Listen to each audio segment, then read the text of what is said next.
Vande Gujarat.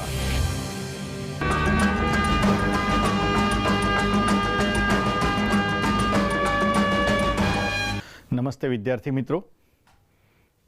Aldehyde ketone અને carboxylic acid સંયોજનોનો ભાગ 4. ગઈ વખતે આપણે રાસાયણિક ગુણધર્મોમાં છેલ્લે ક્રિયાવિધિમાં આપણે જે પ્રક્રિયાઓની વાત કરી હતી તે કેન્દ્રાનુરાગી યોગશીલ પ્રક્રિયા, જેની અંદર કાર્બોનિલ કાર્બન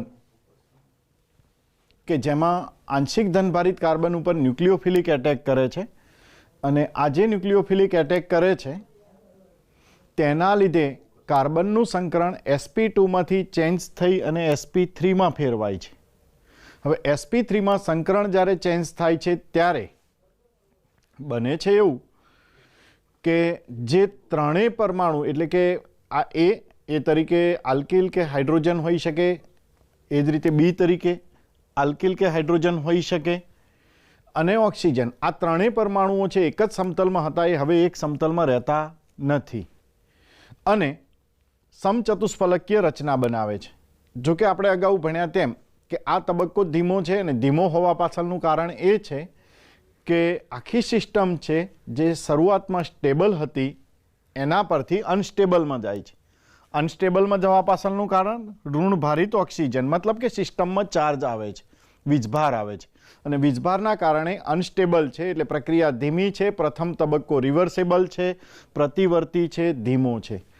મિત્રો, હવે આજે મધ્યવર્તી નિપજ મળી અનસ્ટેબલ, એ સ્ટેબલ થવા માટે ઝડપથી પ્રક્રિયા કરી અને તબક્કા 2 મુજબ H+ સાથે પ્રક્રિયા કરશે અને H+ એ ઓક્સિજન સાથે જોડાઈ અને એક ન્યુટ્રલ નિપજ આપશે અને જેમાં કાર્બોનિલ કાર્બન છે એ OH ગ્રુપમાં કન્વર્ટ થઈ જશે.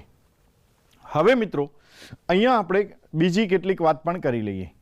બીજી કેટલીક વાતમાં એક પ્રશ્ન એ આવે કે માની લો કે આપણો આ જે આલ્ડિહાઇડ કે કીટોન છે એમાં કિરાલિટી અથવા તો ટૂંકમાં અવકાશીય ગુણની થોડી વાત કરી લઈએ. ગઈ વખતે આમ તો જો કે પેલી 2 વાત કરેલી, એક ઇલેક્ટ્રોનીય ફેક્ટર અને એક અવકાશીય ફેક્ટર. તો જે ઇલેક્ટ્રોનીય ફેક્ટર હતું એને આપણે મુખ્ય ગણેલું, કારણ કે અવકાશીય ફેક્ટર એટલા માટે મુખ્ય નથી, આમ તો બીજી પ્રક્રિયાઓમાં અવકાશીય ફેક્ટર પણ બહુ અસર કરે છે, પરંતુ આપણા આલ્ડિહાઇડ કે કીટોન sp2 સંકરણમાં હોવાના કારણે એ સમતલીય છે ને સમતલીય છે એટલે ન્યુક્લિયોફિલિક ઉપર કે નીચેથી એટેક કરી શકે છે. મતલબ કે ઘણો બધો સ્પેસ મળી રહે છે ને એટેક કરવા માટેનો. એટલે અવકાશીય અવરોધ એ મુખ્ય ફેક્ટર ન રહેતા ઇલેક્ટ્રોનિક ફેક્ટર એ મુખ્ય રહે છે.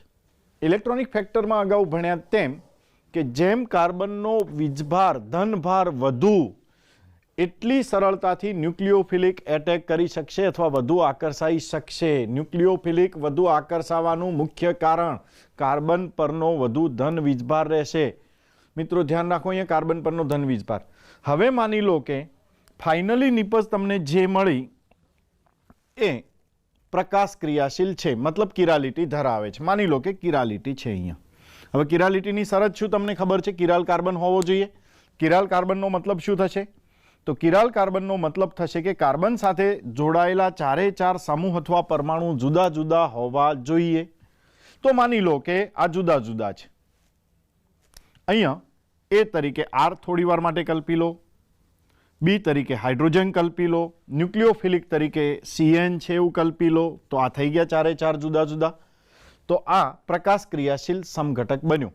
હવે પ્રકાશ ક્રિયાશીલ સમઘટક બન્યો એનો સીધો અર્થ એવો છે કે આ તલધ્રુવીભૂત પ્રકાશનું કોણાવર્તન, જેને આપણે ટૂંકમાં PPL તરીકે ઓળખીએ છીએ, આનું નામ નથી, જે એના ઉપરથી લાઇટ PPL આપાત કરવાના છે તે પ્લેન પોલરાઇઝ લાઇટ, સમતલ ધ્રુવીભૂત પ્રકાશ જ્યારે પસાર કરીશું ત્યારે કાં તો આ કોણાવર્તન એ જમણેરી અથવા તો ડાબેરી કરશે, મીન્સ કે ડેક્સ્ટ્રો અથવા લીવો છે. હવે મારે તમને અહીંયા એ વાત કરવી છે કે માની લો કે ફાઇનલી નિપજ છે એ પ્રકાશ ક્રિયાશીલ છે, તો પછી તમને ડેક્સ્ટ્રો મળશે કે નિપજ મળશે? ચાલો આપણે અહીંયા ચકાસીએ. તો ફરી એકવાર મૂળ પ્રક્રિયક ઉપર તમે આવી જાઓ. મૂળ પ્રક્રિયક છે જેમાં ન્યુક્લિયોફિલિક બંને સાઈડથી સરખો એટેક કરી શકે છે, ઉપર અને નીચેથી. तो बंने साइडथी एटेक करी शके छे। तो बनवानुं एवुं के जो मानी लो के उपरथी एटेक थयो छे तो तमने अलग विन्यास मळशे, पण जो न्यूक्लियोफिलिकनो एटेक नीचेथी थयो छे तो ए विन्यास अलग मळशे। अर्थात बंने सिच्युएशनमां बे परस्पर विरोधी विन्यास मळशे। धारी लो के जो तमने न्यूक्लियोफिलिकनो अणुना उपरथी एटेक थाय छे अने जे विन्यास मळे छे ते डेक्स्ट्रो प्रकारनो छे एवुं मानी लईए, तो जो अणुनो न्यूक्लियोफिलिकनो एटेक अणुना नीचेना भागेथी थशे तो जे निपज मळशे ए लीवो प्रकारनी हशे। सीधो मतलब थयो के तमने अहींया जे निपज मळशे ते रेसेमिक मिश्रण हशे। हाँ मित्रों, आ रेसेमिक मिश्रण प्रकारनी निपज हशे। हवे अहींया दर वखते रेसेमिक मिश्रण मळे एनी कोई खातरी ना आपी शकाय। टेक्निकली तो एवुं लागे छे के रेसेमिक मिश्रण ज होय, पण मानी लो के किरालिटी अहींया पण छे, शरूआतथी ज किरालिटी छे। केवी रीते? यस, होई शके। अहींया मानी लो के अहींया CH छे, अहींया छे CH3 अने अहींया छे कोई बीजू ग्रुप XYZ Cl छे, आवुं मानी लईए। तो आ किराल कार्बन थयो। हवे शुं थशे के आ भागे एनुं एक ग्रुप तो यथावत रहेवानुं, CH रहेवानुं, Cl रहेवानुं अने CH3 पण रहेवानुं। धેટ मीन्स के अहींया किरालिटी अलग रीते हशे, बे किराल केन्द्रो उत्पन्न थशे। बे किराल केन्द्रो उत्पन्न थशे तो एवुं बनी शके के आ केन्द्र डेक्स्ट्रो होय तो ज्यारे अलग प्रकारे एटेक थयो होय, उपरथी थयो होय तो आ डेक्स्ट्रो बन्युं होय, अणुना नीचेथी एटेक थयो होय त्यारे आ लीवो बन्युं होय। परंतु आमां कोई फर्क नथी पड़तो, मीन्स बंने एक्जेक्टली मिरर इमेज नहीं होय। हाँ मित्रों, कॉम्पिटिटिव एक्जाम में आ प्रश्न अने आवा प्रश्नों माटे तैयार रहो, कारण के तमे मात्र आटलुं ज जोवो छो के बनतो किराल कार्बन होय तो शुं, मात्र आटली ज वात करीए छे। यस, तो जवाब छे रेसेमिक मिश्रण। पण मानी लो के ऑलरेडी पहलेथी ज एक किराल कार्बन हाजर छे अने कार्बोनिल कार्बन पण नवा किरालमां कन्वर्ट थई रह्यो छे निपजमां, तो तमने निपज तरीके डायास्टीरियो आइसोमर मळशे। तमे घेर प्रेक्टिस करी अने जोई शको छो। एक्जेक्टली मिरर इमेज नहीं मळे, बंने घटको मिरर इमेज नहीं होय। तो ओके मित्रों, तो एक आ वात थई। जो ऑप्टिकली एक्टिव पदार्थों मळे तो शुं थाय एनी वात थई। हवे जरा अहींया ध्यान आपो। तो न्यूक्लियोफिलिक नी साथे साथे इलेक्ट्रोफिलिक। जो मित्रों अहींया एटेक न्यूक्लियोफिलिक ज करवानो छे, पण न्यूक्लियोफिलिक साथे इलेक्ट्रोफिलिक अहींया जोडायेलो ज छे एवुं मानी लो। तो आवी चार प्रक्रियाओनी हाल आपणे वात करवाना छे। एक वात छे HCN साथेनी प्रक्रिया, जेमां हाइड्रोजन इलेक्ट्रोफिलिक तरीके वर्तशे अने न्यूक्लियोफिलिक तरीके वर्तवानो छे CN। बीजी वात के NaHSO3 सोडियम बायसल्फाइड, जेमां Na+ छे इलेक्ट्रोफाइल तरीके वर्तवानो छे, SO3H छे ए न्यूक्लियोफाइल तरीके वर्तवानो छे। ग्रिग्नार्ड प्रक्रिया के जेमां R भाग आल्किल ग्रुप ए न्यूक्लियोफिलिक होय छे, ज्यारे MgX छे ए इलेक्ट्रोफिलिक तरीके वर्तशे। अने आल्कोहोल के आल्कोहोल साथेनी प्रक्रियामां ROH पैकीनो हाइड्रोजन इलेक्ट्रोफिलिक तरीके वर्तशे अने आल्कोक्सिक ग्रुप ए न्यूक्लियोफिलिक तरीके वर्तशे। अगाऊ भणी चूक्या छीए तेम न्यूक्लियोफिलिकनी शरत लोन पेर होवा जोईए। अहींया आ तमाम लोन पेर छे, लुईस बेइज पण छे, बधे बधा न्यूक्लियोफिलिक लुईस बेइज होवा जोईए ए शरत मूकी छे। आपणा माटे आ ज मुख्य छे। तो लुईस बेइज प्रकारना प्रक्रियको छे ए कार्बोनिल कार्बन उपर एटेक करी शके छे अने परिणामे प्रक्रियाओ निपजावी शके छे। हाल आपणे आ चार प्रक्रियाओनो अभ्यास करवा जई रह्या छीए, जेमां पहली प्रक्रिया HCN साथेनी, बीजी प्रक्रिया सोडियम बायसल्फाइड साथेनी, त्रीजी प्रक्रिया ग्रिग्नार्ड RMgX अने चौथी प्रक्रिया आल्कोहोल साथेनी प्रक्रिया छे। चलो आ प्रक्रियाओनो अभ्यास हवे विगते करीए। तो प्रथम प्रक्रिया,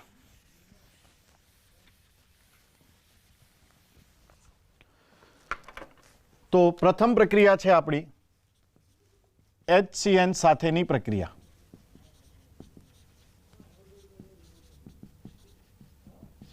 મિત્રો સૌપ્રથમ આની કેટલીક બેઝિક બાબતો સમજી લઈએ. આપણો કાર્બોનિલ કાર્બન ચાહે આલ્ડિહાઇડ હોય કે કીટોન નક્કી આ ભાગથી થાય છે. આ ભાગ ઉપર મેં કંઈ લખ્યું જ નથી, એ તમે નક્કી કરી લો કે આલ્ડિહાઇડ અને કીટોન કેવી રીતે બનશે. જેમ કે અહીંયા આર હશે અને એચ હશે બીજી વેલેન્સીમાં તો આલ્ડિહાઇડ, અને બંને વેલેન્સી આર હશે દેટ મીન્સ એટલે બંને આલ્કિલ ગ્રુપ હશે તો એ કીટોન હશે. હવે આની વાત કરીએ કે HCN સાથેની પ્રક્રિયા કેવી રીતે થાય છે.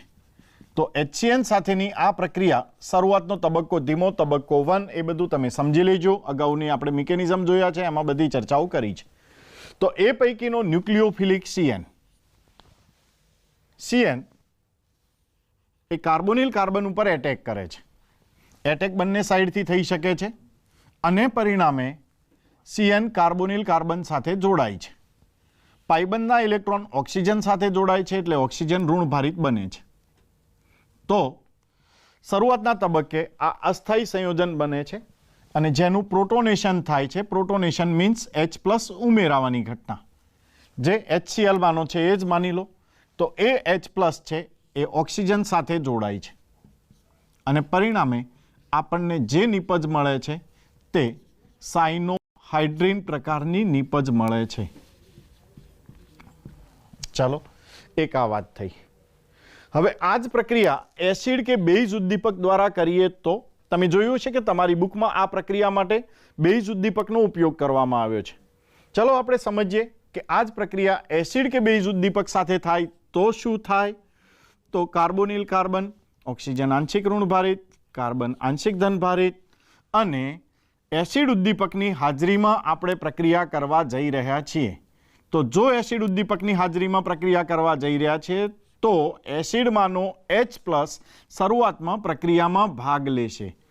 શરૂઆતમાં પ્રક્રિયામાં ભાગ લેશે એટલે H+ છે એ કાર્બોનિલ કાર્બન સાથે નહીં પરંતુ ઓક્સિજન સાથે જોડાશે. મિત્રો ધ્યાન રહે, અહીંયા ઓક્સિજન વધુ વિદ્યુત ઋણતા ધરાવે છે એટલે પાઇબંધના ઇલેક્ટ્રોન પોતાની તરફ ખેંચી લેશે.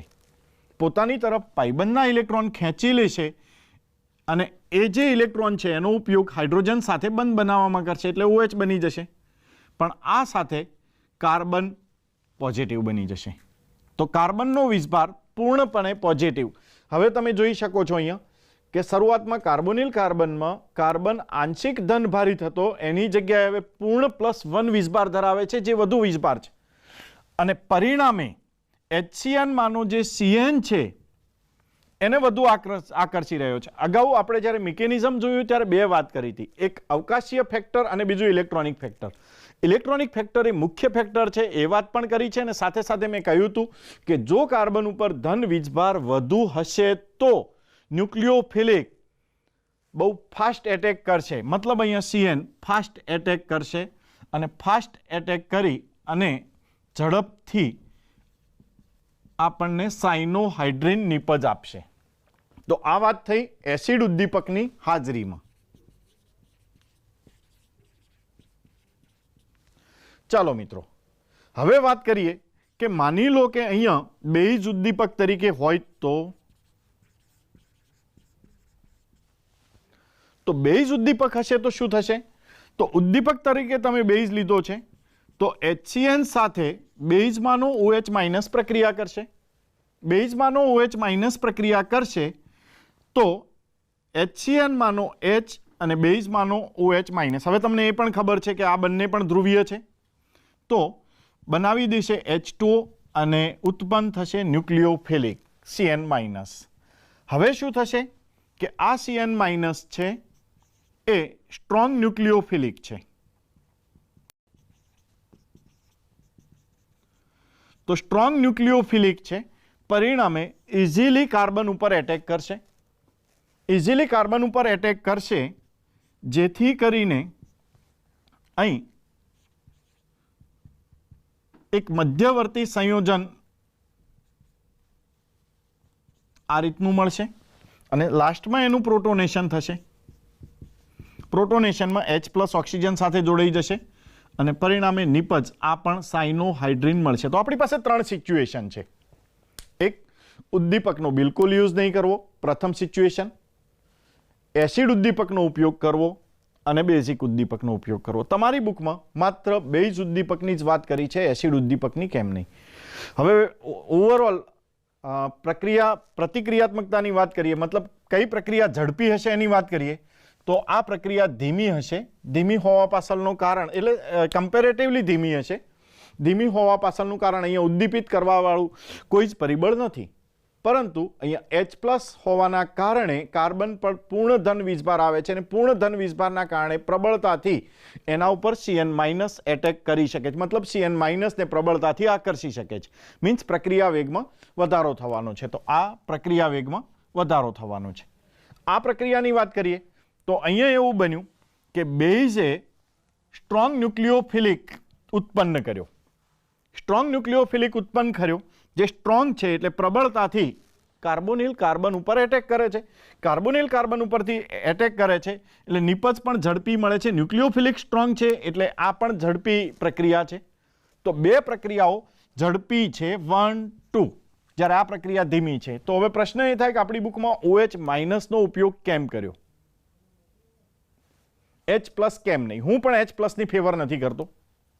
કેમ? તો જુઓ મિત્રો, સ્ટેબિલિટીની વાત આવે તો જરા મધ્યવર્તી નિપજો એસિડ અને બેઝ ઉદ્દીપક બંનેની એકવાર ચકાસી જુઓ.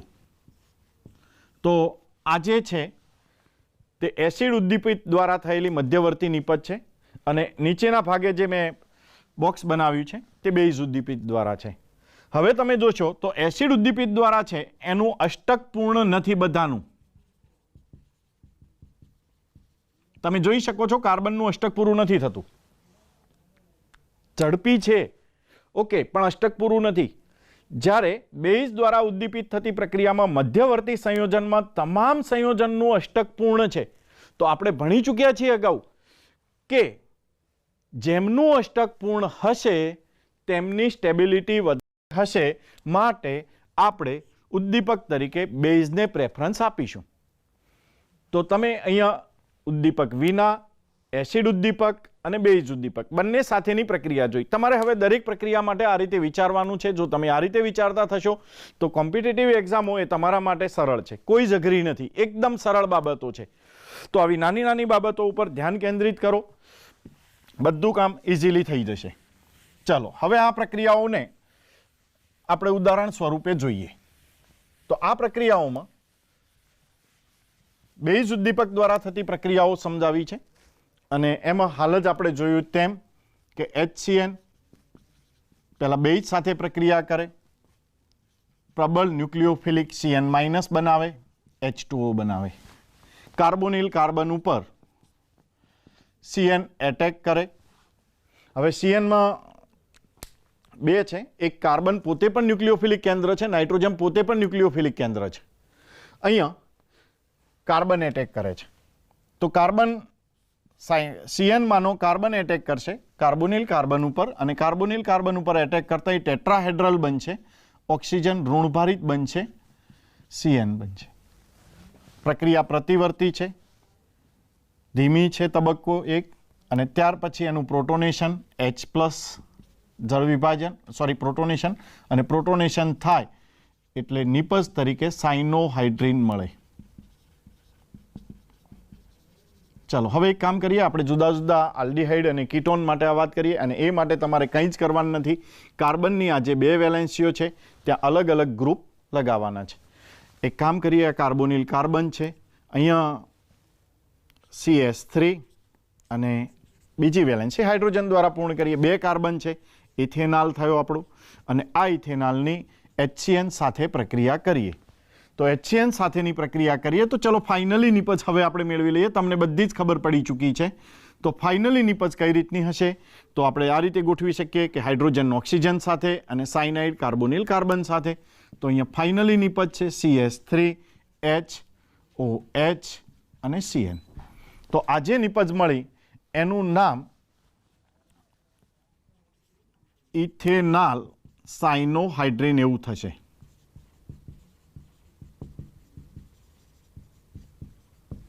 ચાલો આ જ રીતે એક કીટોન પણ લઈ લઈએ. તો કીટોન તરીકે બંને વેલેન્સી CS3 દ્વારા પૂર્ણ કરીએ છીએ. CH3 દ્વારા પૂર્ણ કરીએ એટલે આનું નામ થઈ ગયું એસિટોન. આપણે એને IUPAC નામ પ્રોપેનોન પણ કહીએ છીએ. HCN સાથેની પ્રક્રિયા કરીએ.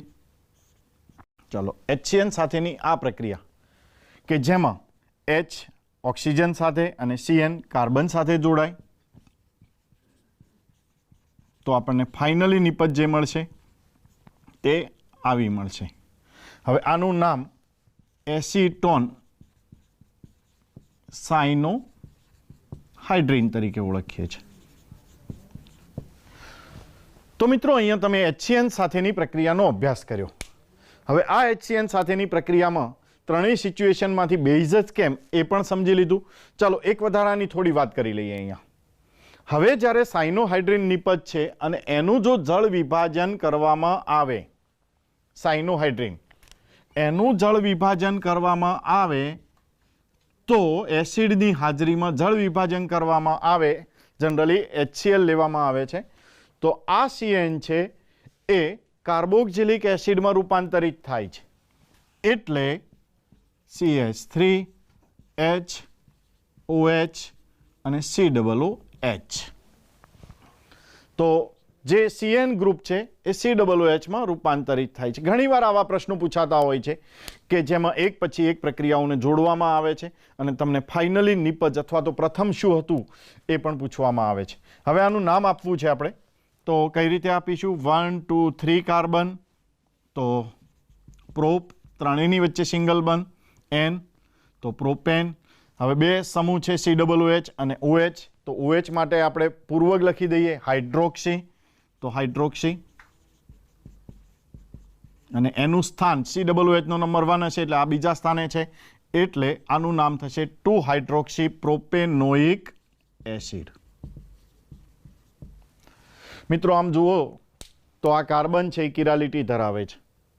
આ કાર્બન કિરાલિટી ધરાવે છે એનો સીધો મતલબ થયો કે જો તમે એ H+ પહેલાંની વાત કરો, મતલબ જે તમે જળ વિભાજન કર્યું એ પહેલાંની વાત કરો તો ત્યાં પણ કિરાલિટી ઓલરેડી છે જ, અને કિરાલિટી છે તો અહીંયા તમને રેસેમિક મિશ્રણ મળશે, નિપજ તરીકે રેસેમિક મિશ્રણ મળશે. જો કે કીટોન જે લીધો છે આપણે પસંદ કર્યો છે એસિટોન, અને એસિટોનમાંથી એસિટોન સાયનોહાઇડ્રીન મળ્યો એ કિરાલ કાર્બન નથી. તો આ કિરાલ કાર્બન છે એને સ્ટાર કરી દઈએ, પણ આ કિરાલ કાર્બન નથી. કેમ કિરાલ કાર્બન નથી? કારણ કે અહીંયા બે ગ્રુપ સમાન છે અને બે ગ્રુપ સમાન હોવાના કારણે એ કિરાલિટી ધરાવતો નથી. જો કે કિરાલિટી ધરાવતો નથી દેટ મીન્સ પ્રકાશ ક્રિયાશીલ છે જ નહીં, અને પ્રકાશ ક્રિયાશીલ નથી એટલે રેસેમિક મિશ્રણ બનવાનો પ્રશ્ન નથી, પરંતુ આનું જળ વિભાજન તો ચોક્કસ થઈ શકે. અને જળ વિભાજન આપણે કરીએ તો જે સાયનાઇડ ગ્રુપ છે એ કાર્બોક્સિલિક એસિડમાં કન્વર્ટ થશે અને નિપજ CH3 CH3 OH and COOH આ રીતની નિપજ આપણને મળશે. ચાલો, આનું નામની વાત કરીએ તો 1 2 3 3 કાર્બન, COOH પ્રોપેનોઇક એસિડ, તો પ્રોપેનોઇક એસિડ. હવે સેકન્ડ નંબરનો જે કાર્બન છે એ સેકન્ડ નંબરના કાર્બન ઉપર બે ગ્રુપ છે, એક OH પણ છે અને એક CH3 પણ છે. તો OH માટે પણ આપણે પૂર્વક લગાડવાનો છે કારણ કે એક પ્રત્યય લાગી ચૂક્યો છે તો હવે વારો પૂર્વકનો જ છે, અને CH3 એના માટે પણ પૂર્વક લાગે જ છે. તો અહીંયા લખીશું 2 હાઇડ્રોક્સી 2 મિથાઇલ. હવે હાઇડ્રોક્સી પ્રથમ કેમ? કારણ કે હાઇડ્રોક્સીનો પહેલો શબ્દ H અને M, તો તમે આલ્ફાબેટિક પ્રમાણે નામકરણ કરી શકો છો. તો મિત્રો, આ રીતે તમે HCN સાથેની સમગ્ર પ્રક્રિયા વિગતે પ્રેક્ટિસ કરી શકો, અભ્યાસ કરી શકો, વિચારી શકો, એમાં ઓપ્ટિકલી એક્ટિવિટી છે કે કેમ એ પણ ચર્ચા કરી શકો. અને આઈ થિંક હવે તમે મિકેનિઝમ સહિત આ વસ્તુને સમજી ચૂક્યા છો. તો મિત્રો, હવે આપણે જઈએ બીજી પ્રક્રિયા તરફ, અને બીજી પ્રક્રિયા છે સોડિયમ બાયસલ્ફાઇડ.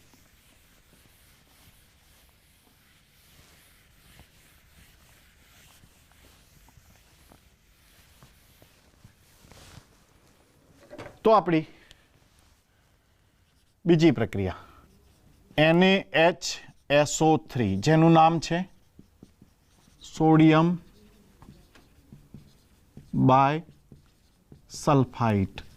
આ આલ્ડીહાઇડ અને કીટોનના શુદ્ધિકરણ તરીકે પણ ઓળખવામાં આવે છે.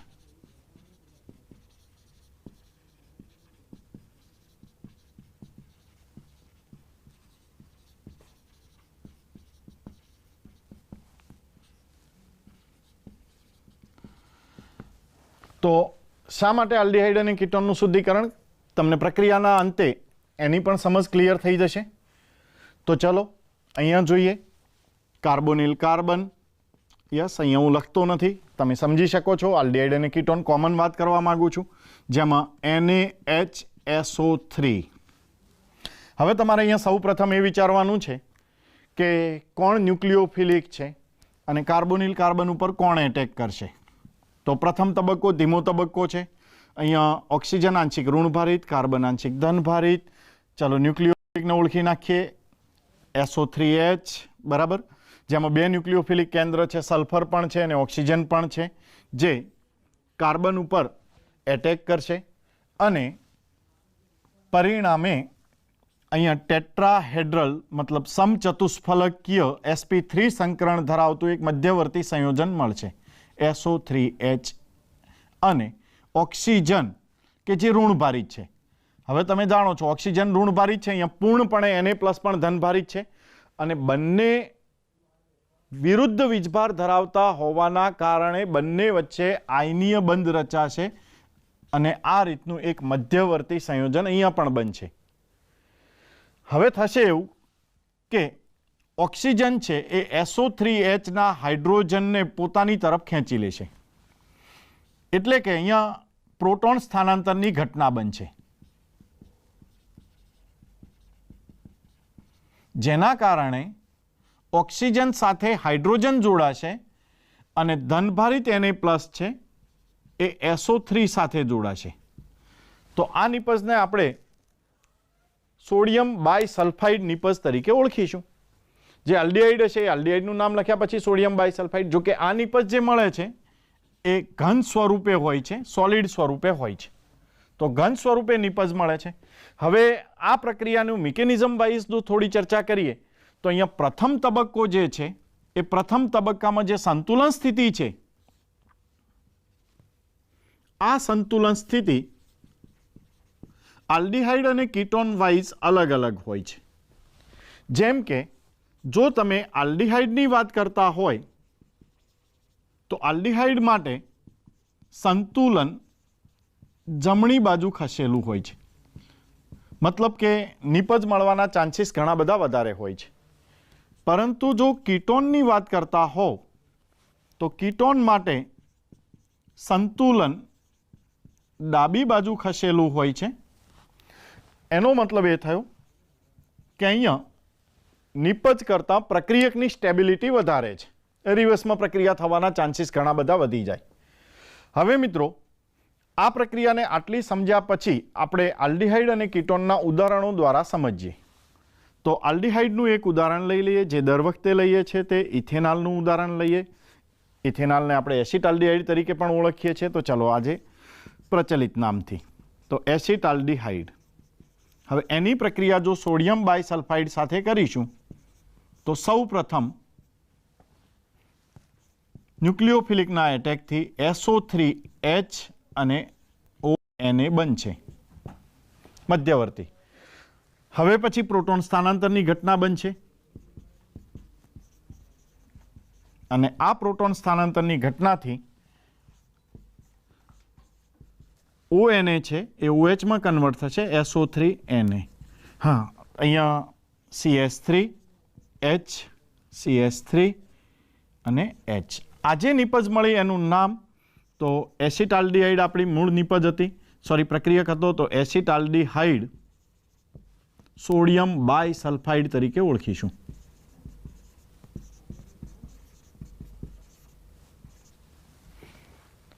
જે સોલિડ સ્વરૂપે છે. આ જ રીતે જો આપણે કીટોનની વાત કરીએ તો આ એસિટોન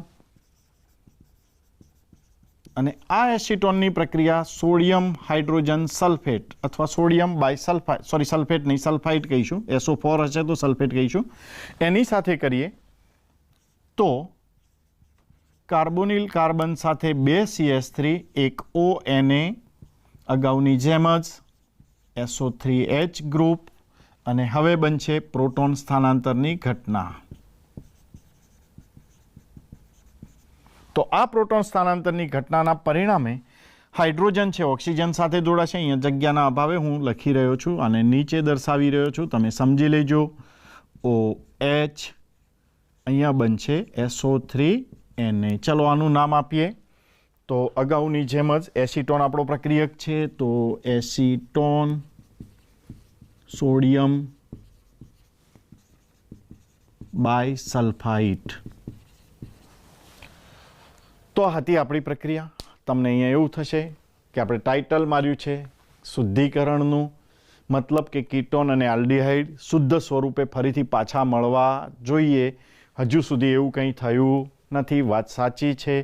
તો હવે જો આ મળેલી ફાઇનલ નિપજ કે જે સોલિડ સ્વરૂપે છે, ઘન સ્વરૂપે છે, એસિટાલ્ડીહાઇડ સોડિયમ બાયસલ્ફાઇડ અને એસિટોન સોડિયમ બાયસલ્ફાઇડ, જો એની પ્રક્રિયા જળ વિભાજનની કરવામાં આવે એસિડ ઉદ્દીપકની હાજરીમાં, તો આલ્ડીહાઇડમાંથી મૂળ આલ્ડીહાઇડ શુદ્ધ સ્વરૂપે પાછો મળે છે. અને જો આ પ્રક્રિયા કીટોન સોડિયમ બાયસલ્ફાઇડ સાથે કરીએ તો મૂળ કીટોન શુદ્ધ સ્વરૂપે પાછો મળે છે. જો આ પ્રક્રિયા દરમિયાન શરૂઆતના તબક્કે આલ્ડીહાઇડ કે કીટોન અશુદ્ધ સ્વરૂપે લીધો હોય, કાર્બોનિલ કાર્બન સિવાયની અશુદ્ધિ એમાં હોય, અને જો તમે આ પ્રક્રિયા કરો, મળતી ફાઇનલ નિપજનું જળ વિભાજન કરો, તો આ જળ વિભાજનના અંતે તમને શુદ્ધ સ્વરૂપે જે પ્રક્રિયક લીધો તો આલ્ડીહાઇડ હોય તો આલ્ડીહાઇડ, કીટોન લીધો હોય તો કીટોન શુદ્ધ સ્વરૂપે પાછો મળે છે. એટલા માટે આ પ્રક્રિયાને આલ્ડીહાઇડ અને કીટોનની શુદ્ધિકરણની પ્રક્રિયા તરીકે ઓળખવામાં આવે છે. તો મિત્રો, અહીં આ પ્રક્રિયા એ આ રીતે અગત્યતા ધરાવે છે. તો રાસાયણિક પ્રક્રિયાઓમાં આપણે 2 પ્રક્રિયાઓની વાત પૂરી કર્યા પછી હવે આપણે ત્રીજી પ્રક્રિયા તરફ જઈ રહ્યા છીએ, અને ત્રીજી પ્રક્રિયા છે ગ્રિગ્નાર્ડ પ્રક્રિયક સાથેની. આમ તો આ પ્રક્રિયા એ તમારા માટે નવી નથી. આ પ્રક્રિયા અગાઉ તમે ભણી ચૂક્યા છો, કારણ કે આ પ્રક્રિયાથી આલ્ડીહાઇડ અને કીટોનમાંથી આલ્કોહોલ મળે છે. અગાઉનું ચેપ્ટર આલ્કોહોલ બનાવટ તમે ભણી ચૂક્યા છો, એટલે આ પ્રક્રિયાથી પણ વાકેફ છો. પણ પ્રક્રિયાને મિકેનિઝમ વાઇઝ થોડી જોઈ લઈએ. તો હવે પછીની પ્રક્રિયા ગ્રિગ્નાર્ડ પ્રક્રિયક સાથે. ચાલો મિકેનિઝમ વાઇઝ સમજી લઈએ. કાર્બોનિલ કાર્બન, 2 વેલેન્સી, ગ્રિગ્નાર્ડ પ્રક્રિયક ઘણી બધી વાર આપણે જોઈ ચૂક્યા છીએ. RMgX આ છે આપણો ગ્રિગ્નાર્ડ પ્રક્રિયક.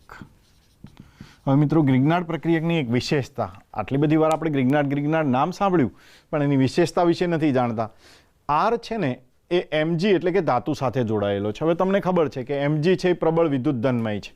પ્રબળ વિદ્યુત ધનમય હોવાના કારણે એ પોતે ધન વીજભાર બને છે અને આરને ઋણ વીજભાર બનાવે છે. બીજા અર્થમાં અહીંયા સિમ્પલી કહી દઉં તો Mg કરતાં આલ્કેલ ગ્રુપની વિદ્યુત ઋણતા વધે છે.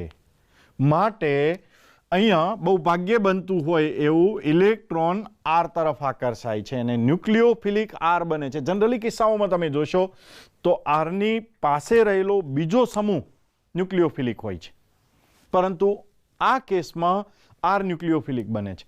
હવે આર ન્યુક્લિયોફિલિક હોય ને ત્યારે સ્ટ્રોંગ હોય.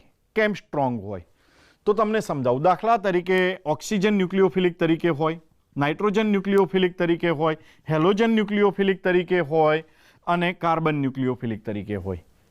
તો ન્યુક્લિયોફિલિકનો મતલબ જ એ છે કે ઇલેક્ટ્રોન યુગ્મ આપશે. આ બધા ઇલેક્ટ્રોન યુગ્મ આપવાની વાત આપણે કરી રહ્યા છીએ. હવે તમે વિદ્યુત ઋણતા જાણો છો. ઓક્સિજન યસ વધારે છે, ઓક્સિજન કરતાં એકલા ફ્લોરિનની જ વધુ છે. બાકીના બધા હેલોજન પણ વિદ્યુત ઋણતા ઓક્સિજન કરતાં ઓછી ધરાવે છે. મીન્સ એમની ઇલેક્ટ્રોન આકર્ષવાની વૃત્તિ છે, આપવાની નહીં. નાઇટ્રોજન યસ, એ પણ કાર્બન કરતાં વધુ વિદ્યુત ઋણતા ધરાવે એટલે ઇલેક્ટ્રોન પોતાની પાસે રાખવા પ્રયત્ન કરશે. હેલોજન વિદ્યુત ઋણતા વધારે ધરાવે, પોતાની પાસે રાખવા પ્રયત્ન કરશે. પરંતુ કાર્બનની વાત કરીએ તો કાર્બનની ઓછી વિદ્યુત ઋણતાના કારણે જો એ ઋણભારિત બની જતો હોય, એની પાસે લોન પેર હોય, તો એ શું કરશે? પોતાની પાસે રાખવાનું પસંદ નહીં કરે. વિદ્યુત ઋણતા ઓછી છે એટલે ઇઝીલી આપશે. તો ન્યુક્લિયોફિલિક તરીકે સ્ટ્રોંગ કાર્બન તરીકે વર્તશે અહીંયા. એટલે કાર્બન છે ને એ સ્ટ્રોંગ ન્યુક્લિયોફિલિક તરીકે વર્તશે. તો આ કેસમાં એવું જ છે કે આલ્કિલ ગ્રુપમાં કાર્બન છે અને કાર્બન છે એ ન્યુક્લિયોફિલિક છે એટલે સ્ટ્રોંગ ન્યુક્લિયોફિલિક તરીકે આપણે એને લઈશું. તો મિત્રો આર છે એ કાર્બન ઉપર એટેક કરવાનો છે. તો કાર્બોનિલ કાર્બન ઉપર એટેક કરશે આર. ઓકે, આપણને ખબર છે પ્રથમ તબક્કો ધીમો છે. તો અહીંયા કાર્બન સાથે જોડાશે ન્યુક્લિયોફિલિક આર. ઓક્સિજન ઋણભારિત બન્યો છે. હવે આ ઓક્સિજન ઋણભારિત છે અને MgX આખો જે ગ્રુપ છે એ ધનભારિત છે. એ ઓક્સિજન સાથે જોડાઈ જશે એટલે ઓક્સિજન સાથે MgX જેનો ચાર્જ પ્લસ છે તો એ આખું ગ્રુપ ઓક્સિજન સાથે જોડાઈ જશે. હવે ગ્રિગ્નાર્ડનો અગાઉ જેમ ભણ્યા છો તેમ તબક્કો જળ વિભાજનનો H2O સાથેની પ્રક્રિયા. તો H2Oમાં ઓક્સિજન છે એ H2Oમાંના ઓક્સિજનને પોતાની સાથે ભેળવી લેશે અને પરિણામે ઓક્સિજન બની જશે OH. હવે H2Oને તમે આવી રીતે વિચારી શકો, H+, OH-, એમાંથી H+ છે ઓક્સિજન સાથે જોડાઈ ગયો. ઓકે, આર તો જોડાયેલો જ છે, ગ્રિગ્નાર્ડ પ્રક્રિયકમાંથી આવ્યો તે યાદ રાખજો કે અહીંયા જે આર આવ્યો છે એ ગ્રિગ્નાર્ડ પ્રક્રિયકનો આર છે. અને હવે બાકીનું ગ્રુપ અલગ થઈ જશે. એમાં MgX આખું ગ્રુપ કહીએ તો ધનભારિત છે અને OH ઋણભારિત છે. OHને હું વચ્ચે ગોઠવું છું. તો Mgની +2 વેલેન્સી, +2 વેલેન્સીને સંતોષ છે OH- ની -1 અને X- ની -1 એમ કરીને -2A અને Mg+2 એમ એ પણ પોતાની વેલેન્સીઓ સંતોષશે. તો આ રીતે આપણને નિપજ મળશે. એ નિપજ આલ્કોહોલ હશે. તો આ રીતે તમને આલ્ડિહાઇડ કે કીટોનમાંથી આલ્કોહોલ મળશે. હવે અહીંયા મળતા આલ્કોહોલ અલગ અલગ પ્રકારના હોઈ શકે. પ્રાઇમરી હોઈ શકે, સેકન્ડરી હોઈ શકે કે ટર્સરી હોઈ શકે, ડિપેન્ડિંગ ઓન કાર્બોનિલ કાર્બન સાથે કોણ જોડાયેલું છે. ચાલો 3 અલગ અલગ સિચ્યુએશનો જોઈ લઈએ. તો કાર્બોનિલ કાર્બન સાથેની 3 અલગ અલગ સિચ્યુએશનમાં સિચ્યુએશન નંબર 1 કે બંને વેલેન્સી હાઇડ્રોજન હોય. કાર્બોનિલ કાર્બન સાથે બંને હાઇડ્રોજન હોય. તો બંને હાઇડ્રોજન હોય તો આને આપણે મિથેનાલ, એક કાર્બનવાળો આલ્ડિહાઇડ, મિથેનાલ અથવા ફોર્માલ્ડિહાઇડ પણ કહીએ છીએ. હવે આ ફોર્માલ્ડિહાઇડની ગ્રિગ્નાર્ડ પ્રક્રિયક સાથે પ્રક્રિયા કરી. હવે ગ્રિગ્નાર્ડમાં આરની જગ્યાએ આપણે પસંદ કરી લઈએ. ચલો મિથાઇલ ગ્રુપ, મેગ્નેશિયમ, X કોઈ હેલોજન પસંદ કરવો પડશે. ચલો બ્રોમિન લઈ લઈએ. તો હવે પ્રક્રિયા કેવી રીતે થશે? તો મિથાઇલ ગ્રુપ હવે ન્યુક્લિયોફિલિક તરીકે છે અને આ ન્યુક્લિયોફિલિક ગ્રુપ છે કાર્બન ઉપર એટેક કરશે. Hydrogen tetrahedral. મિથાઇલ ગ્રુપ સીધો કાર્બન સાથે જોડાશે. ઓક્સિજન ઋણભારિત અને એની સાથે જોડાશે MgBr. મધ્યવર્તી અસ્થાયી સંયોજન બનશે જેનું જળ વિભાજન કરી નાખીએ પાણી દ્વારા. તો પાણીમાં હમણાં જ વાત કરી તેમ H+, OH- સમજી લો. એમાંથી H+ ઓક્સિજન સાથે જોડાઈ જાય કારણ કે ઓક્સિજન H+ને આકર્ષી લેશે. અહીંયા છે હાઇડ્રોજન, બીજી વેલેન્સી કાર્બનની હાઇડ્રોજન દ્વારા. તો OH અને CH3. ચાલો બધામાં આડ પેદાશ સેમ જ મળવાની છે. OH અને X તરીકે આપણે લીધો છે બ્રોમિન, તો Br. ફાઇનલી જે નિપજ મળી એના વિશે થોડું વિચારી લઈએ. નામકરણ વિશે વિચારીએ તો 2 કાર્બન છે અને 2 કાર્બન છે એટલે ઇથેન અને આલ્કોહોલ છે એટલે ઇથેનોલ. અને તમે અહીંયા જોઈ શકો છો કે આ આલ્કોહોલ પ્રાથમિક પ્રકારનો છે. ચાલો સિચ્યુએશન બીજી સિચ્યુએશનમાં એક કામ કરીએ. કાર્બોનિલ કાર્બન સાથે બંને હાઇડ્રોજન જોડ્યા હતા, એના બદલે એક મિથાઇલ ગ્રુપ જોડીએ અને એક હાઇડ્રોજન જોડી. હવે મિથાઇલની જગ્યાએ તમે ઇથાઇલ લઈને પ્રયત્ન કરી શકો છો. તો મિત્રો અહીંયા ગ્રિગ્નાર્ડ પ્રક્રિયક લગભગ આપણે સરખો રાખીએ, ચેન્જ કરી શકાય. ચલો ફરી એકવાર પ્રક્રિયા સેમ એ જ રીતે કાર્બોનિલ કાર્બન ઉપર ન્યુક્લિયોફાઇલ તરીકે CH3 એટેક કરશે. તો CH3, H, OMgBr. હવે હું સીધું લખું છું, તમે સમજી શકો છો. અને આ CH3 જે આવ્યો એ ગ્રિગ્નાર્ડ પ્રક્રિયકમાંથી આવ્યો ન્યુક્લિયોફિલિક તરીકે. હવે જળ વિભાજન સેકન્ડ પ્રોસેસ આપણે કરીએ તો એસિડ ઉદ્દીપકની હાજરીમાં થતી આ પ્રક્રિયા H2O ને H+OH- તરીકે કલ્પી લો. હવે એ લખવાની જરૂર નથી, તમે સમજી શકો છો. તો H+ ઓક્સિજન સાથે જોડાશે અને પરિણામે અહીંયા CH3 H CH3 અને OH આ પેદાશ તરીકે ઉપરની જેમ જ. ચાલો આજે આપણને નિપજ મળી એનું નામ જોઈ લઈએ. તો 1 2 3 કાર્બન, 3 કાર્બન એટલે પ્રોપેન. OH વચ્ચેના કાર્બન સાથે એટલે આપણે આને કહીશું પ્રોપેન ટુ ઓલ. જો કે અહીંયા આ જે આલ્કોહોલ છે એ દ્વિતીયક પ્રકારનો આલ્કોહોલ છે. મિત્રો હવે અહીંયા વિચારી લો કે મિથાઇલની જગ્યાએ ઇથાઇલ લીધું હોય તો, મતલબ કે આપણો આલ્ડિહાઇડ છે એ ઇથેનાલ છે, એની જગ્યાએ પ્રોપેનાલ હોય તો આલ્ડિહાઇડ જ હોય પણ પ્રોપેનાલ, કારણ કે આ વેલેન્સી આપણે હાઇડ્રોજન જ રાખવાના છે. તો ફરક ક્યાં પડશે? અહીંયા પડશે. તો અહીંયા હશે CH3 CH2, તો અહીંયા પણ હશે CH3 CH2, મતલબ કે 3 કાર્બન હતા એની જગ્યાએ 4 કાર્બન થશે. નામ બદલાઈ જશે, બ્યુટેન 2 ઓલ થઈ જશે, રહેશે દ્વિતીયક આલ્કોહોલ જ. તમે અહીંયા ગમે એટલા કાર્બન જોડો, મતલબ કે ગમે તે લાંબી શૃંખલા અન્ય શૃંખલા જોડો, પરંતુ તમારી નિપજ હર હંમેશા દ્વિતીયક આલ્કોહોલ જ હશે. જો ત્રીજી સિચ્યુએશન વિચારીએ તો કાર્બોનિલ કાર્બન કે જેમાં બંને વેલેન્સીઓ આલ્કિલ ગ્રુપ દ્વારા પૂર્ણ કરીએ, બંને CH3 લઈએ, બંને CH3 લઈએ તો મિથાઇલ મેગ્નેશિયમ બ્રોમાઇડ કે જે આપણું ગ્રિગ્નાર્ડ પ્રક્રિયક છે એની સાથે આપણે પ્રક્રિયા કરીએ. તો એની સાથે જે પ્રક્રિયા કરીશું એમાં મિથાઇલ ગ્રુપ અગાઉની જેમ જ કાર્બન ઉપર એટેક કરશે. ચાલો અહીંયા મિથાઇલ ગ્રુપ છે, અહીં પણ મિથાઇલ ગ્રુપ છે OMgBr, અને આ મિથાઇલ ગ્રુપ કે જે ગ્રિગ્નાર્ડ પ્રક્રિયકમાંથી આવ્યું.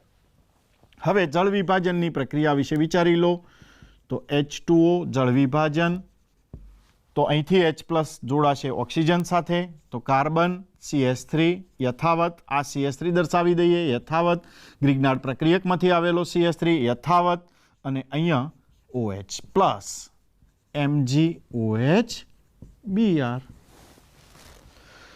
તો મિત્રો આ નિપજની વાત કરીએ તો અહીંયા આપણી વર્ડ રૂટ થશે 1 2 3 3 કાર્બન પ્રોપેન, પરંતુ જે OH જોડાયેલો છે, આ OH છે એ આ કાર્બન સાથે જોડાયેલો છે, એ બીજા 3 કાર્બન સાથે જોડાયેલો છે, મતલબ કે આપણને જે નિપજ મળી તૃતીયક આલ્કોહોલ. હવે નામ તો તમને આવડતું જ હશે આનું, તો નામ 2 મિથાઇલ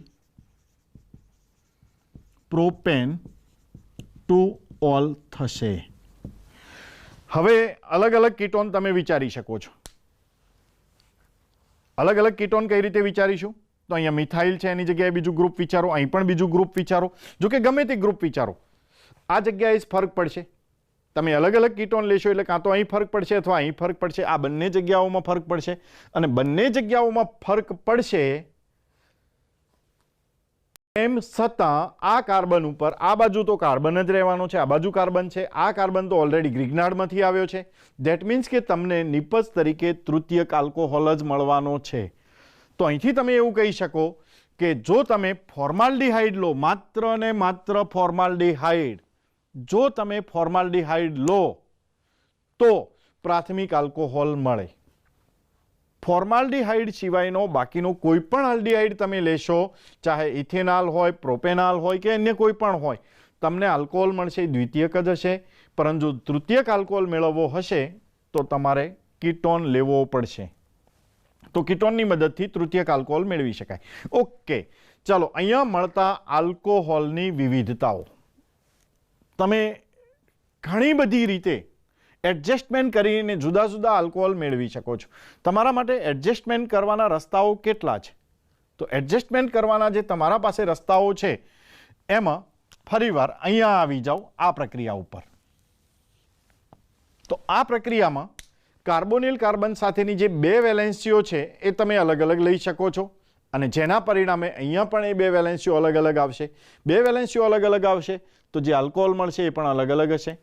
અચ્છા, હજુ પણ તમે ગ્રિગ્નાર્ડ પ્રક્રિયામાં ફરક કરી શકો છો. ગ્રિગ્નાર્ડ પ્રક્રિયામાં જે R છે, આલ્કિલ ગ્રુપ છે, એ આલ્કિલ ગ્રુપ તમે ચેન્જ કરી શકો છો.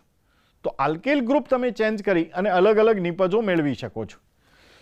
તો આલ્કિલ ગ્રુપમાં આપણે દર વખતે મિથાઇલ મિથાઇલ મિથાઇલ પસંદ કર્યું છે. ચલો મિથાઇલની જગ્યાએ આપણે અન્ય ગ્રુપ પસંદ કરીએ. તો હવે પછી કેટલીક પ્રક્રિયાઓ એવી લઈએ કે જેમાં મિથાઇલ હતો એની જગ્યાએ અલગ અલગ પસંદ કરીએ તો નિપજ શું મળે છે જોઈએ. તો અહીંયા તમને હું એ સમજાવવા માંગુ છું કે કોઈ પ્રક્રિયામાં તમને આલ્કોહોલ મેળવવાનો કયો છે, તો એ આલ્કોહોલ કયા પ્રકારનો છે અને એના આધારે એ આલ્કોહોલ કયા પ્રક્રિયકનો ઉપયોગ કરીને મળ્યો છે એ ખબર હોવી જોઈએ. જો પહેલાં તો તમે આટલું યાદ રાખી લો, પ્રાથમિક આલ્કોહોલ જોઈએ છે ફોર્માલ્ડિહાઇડ ફાઇનલ, દ્વિતીયક આલ્કોહોલ જોઈએ છે તો એ આલ્ડિહાઇડ જ હશે, તૃતીયક આલ્કોહોલ જોઈએ છે તો કીટોન જ હશે. આ નક્કી છે. તો પહેલાં તમને કોઈ એવા પ્રશ્ન પૂછ્યો છે આલ્કોહોલ મેળવવાનો, તો એ કયા પ્રકારનો છે એ શોધી કાઢો. પ્રાથમિક છે, દ્વિતીયક છે કે તૃતીયક છે. જો પ્રાથમિક છે તો આલ્ડિહાઇડનો યુઝ કરો, દ્વિતીયક છે તો આલ્ડિહાઇડ, સોરી પ્રાથમિક છે તો ફોર્માલ્ડિહાઇડ. આલ્ડિહાઇડ પણ બધા આલ્ડિહાઇડ પ્રાથમિક નહીં આપે, માત્ર ફોર્માલ્ડિહાઇડ જ આપશે. જો દ્વિતીયક છે તો ફોર્માલ્ડિહાઇડ સિવાયના આલ્ડિહાઇડ, અને જો તૃતીયક છે તો કીટોન તમારે લેવો પડશે. ઓકે, હવે ચેન્જ કરીએ છીએ આપણે. અહીં રાખેલું ગ્રુપ એ મિથાઇલ જ હશે, મિથાઇલ ગ્રુપ હશે અને અહીંયા ગ્રુપ બદલીએ છીએ. ચાલો આ વખતે મિથાઇલ નહીં ઇથાઇલ લઈશું, RMgX. ચાલો હવે જોઈએ શું થશે. તમને બધી જ ખબર છે, હવે આખું મિકેનિઝમ તમે સમજી ગયા છો. ઓર્ગેનિકની દરેક તબક્કો તમને ખબર છે. આ આપણો ન્યુક્લિયોફિલિક છે, કાર્બોનિલ કાર્બન પર એટેક કરવાનો છે. કાર્બોનિલ કાર્બન પર એટેક કરે તો અહીંયા CH3 ગ્રુપ છે, અહીંયા H ગ્રુપ છે. એટેક કરેલું ગ્રુપ ઇથાઇલ છે, અહીંયા બનશે OMgX. ચલો એક્સની જગ્યાએ આપણે લઈએ Br, તો અહીંયા આવશે Br. જળ વિભાજન કરી નાખીએ, H2O. તમને ખબર છે ઓક્સિજનની જગ્યાએ હવે હાઇડ્રોજન આવવાનું છે, તો CH3 H, CH2 CH3 અને OH. તો જુઓ હવે મિત્રો, તમે ગ્રિગ્નાર્ડ પ્રક્રિયકમાં આલ્કિલ ગ્રુપ બદલ્યું તો પણ નિપજ ચેન્જ થઈ. હવે તમારે ધારો કે આ જે નિપજ છે બ્યુટેન 2-ol, દ્વિતીયક હતો એટલે આપણે આલ્ડિહાઇડ પસંદ કર્યો. તમને એવું કે બ્યુટેન 2-ol મેળવવો છે, કેવી રીતે મેળવશો? તો તમને ખબર છે અહીંયા તમારી પાસે બે રસ્તા છે.